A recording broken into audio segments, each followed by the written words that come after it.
नमस्कार दोस्तों, आपके अपने चैनल पूजा वार्ष्णेय हिंदी कहानियों में आपका स्वागत है। दोस्तों, आज मैं आपके लिए एक ऐसी पौराणिक कथा लेकर आई हूँ जिसे सुनकर आपकी आंखें नम हो जाएंगी। अगर आपको कहानी अच्छी लगे तो वीडियो को लाइक कीजिएगा और चैनल पर नए हो तो चैनल को सब्सक्राइब कीजिएगा। चलिए कहानी शुरू करते हैं। एक रात की बात है, माता कौशल्या जी को सोते में अपने महल की छत के ऊपर किसी के चलने की आहट सुनाई दी। उनकी नींद खुल गई तो उन्होंने पूछा, कौन है? तब मालूम पड़ा उनके सबसे छोटे बेटे की बहू श्रुतकीर्ति है। माता कौशल्या जी ने उन्हें नीचे बुलाया। उन्होंने आवाज़ लगाई, जी आई। श्रुतकीर्ति ने माता के चरणों प्रणाम किया और खड़ी हो गई। माता कौशल्या जी ने पूछा, श्रुतकीर्ति, इतनी रात को अकेले छत पर क्या कर रही हो बेटी? क्या नींद नहीं आ रही? शत्रुघ्न कहाँ है? श्रुतकीर्ति की आंखें भर आईं। माँ की छाती से लिपटी, गोद में सिमट कर बोली, माँ, उन्हें तो देखे हुए 13 वर्ष हो गए। यह सुनकर कौशल्या जी का हृदय कांप गया। उन्होंने तुरंत आवाज़ लगाई। सेवक दौड़े चले आए। आधी रात को ही पालकी तैयार हुई। आज शत्रुघ्न जी की खोज होगी। माँ चली उन्हें ढूंढने। आपको मालूम है शत्रुघ्न जी कहाँ मिले? अयोध्या के जिस दरवाजे के बाहर भरत जी नंदीग्राम में तपस्वी होकर रहते हैं, उसी दरवाजे के भीतर एक पत्थर की शिला है। उसी शिला पर अपनी बाहों का तकिया बनाकर लेटे हुए मिले। माँ सिरहाने जाकर बैठ गईं। बालों में हाथ फिराया तो शत्रुघ्न जी ने आंखें खोली, उठे और माँ के चरणों में गिर पड़े। बोले, माँ, आपने क्यों कष्ट किया? मुझे बुलवा लिया होता। माँ ने कहा, शत्रुघ्न, तुम यहाँ क्यों हो? शत्रुघ्न जी की रुलाई फूट पड़ी। रोते हुए बोले, माँ, भैया राम जी तो पिताजी की आज्ञा से वन चले गए। भैया लक्ष्मण जी भी उनके पीछे चले गए। भैया भरत नंदीग्राम में हैं। तो क्या ये महल, ये रथ, ये राजसी वस्त्र विधाता ने मेरे लिए ही बनाए हैं? माता कौशल्या जी निरुत्तर रह गईं। देखो क्या है ये राम कथा? यह भोग की नहीं, त्याग की कथा है। यहाँ त्याग की ही प्रतियोगिता चल रही है और सभी प्रथम हैं, कोई भी पीछे नहीं रहा। चारों भाइयों का प्रेम और त्याग एक दूसरे के प्रति अद्भुत, अभिनव और अलौकिक है।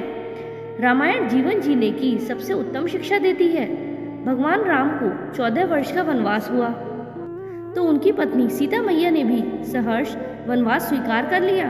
परंतु बचपन से ही बड़े भाई की सेवा में रहने वाले लक्ष्मण जी कैसे राम जी से दूर चले जाते?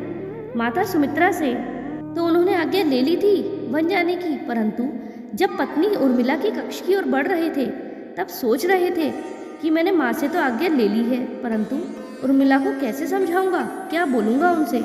यही सोच विचार करके लक्ष्मण जी जैसे ही अपने कक्ष में पहुँचे तो देखा कि उर्मिला जी आरती का थाल लेकर खड़ी थी और बोली, आप मेरी चिंता छोड़कर प्रभु श्री राम की सेवा में वन को जाओ। मैं आपको नहीं रोकूंगी और मेरे कारण आपकी सेवा में कोई बाधा न आए, इसीलिए साथ जाने का हट भी नहीं करूंगी।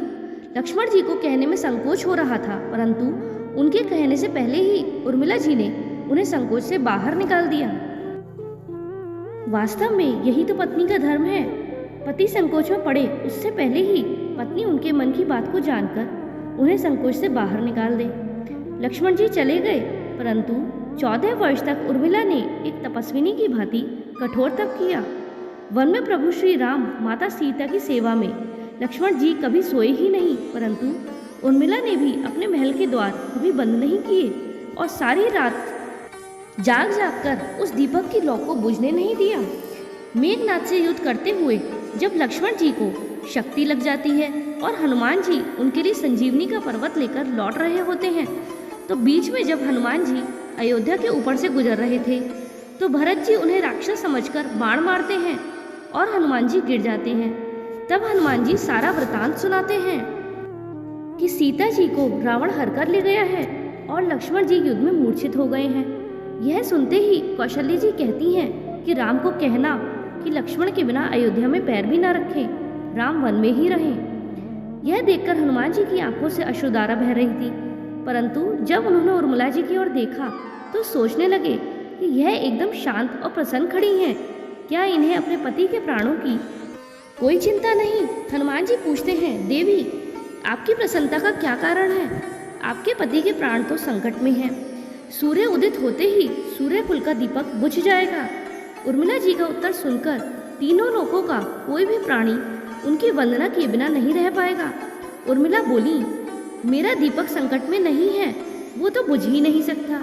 रही सूर्योदय की बात, तो आप चाहें तो कुछ दिन अयोध्या में ही विश्राम कर लीजिए, क्योंकि आपके वहाँ पहुँचे बिना सूर्य उदित हो ही नहीं सकता। और आपने कहा कि प्रभु श्री राम मेरे पति को अपनी गोद में लेकर बैठे हैं, तो जो योगेश्वर प्रभु श्री राम की गोदी में लेटा हो, काल तो उसे छू भी नहीं सकता। यह तो वो दोनों ही लीला कर रहे हैं। मेरे पति जब से वन गए हैं तब से सोए नहीं हैं। उन्होंने न सोने का प्रण लिया था, इसीलिए वे थोड़ी देर विश्राम कर रहे हैं, और जब भगवान की गोद मिल गई तो विश्राम थोड़ा ज़्यादा हो गया है। वे उठ जाएंगे, और शक्ति मेरे पति को लगी ही नहीं है। शक्ति तो प्रभु श्री राम जी को लगी है। मेरे पति की हर श्वास में राम है, हर धड़कन में राम, उनके रोम रोम में राम है, उनके खून की बूंद बूंद में राम है। और जब उनके शरीर और आत्मा में ही सिर्फ राम है, तो शक्ति राम जी को ही तो लगी, दर्द श्री राम जी को ही हो रहा है। इसीलिए हनुमान जी, आप निश्चिंत होकर जाइए, सूर्य उदित नहीं होगा। तो दोस्तों, ये थी रघुकुल के त्याग की कहानी। ये त्याग और विश्वास की कहानी है।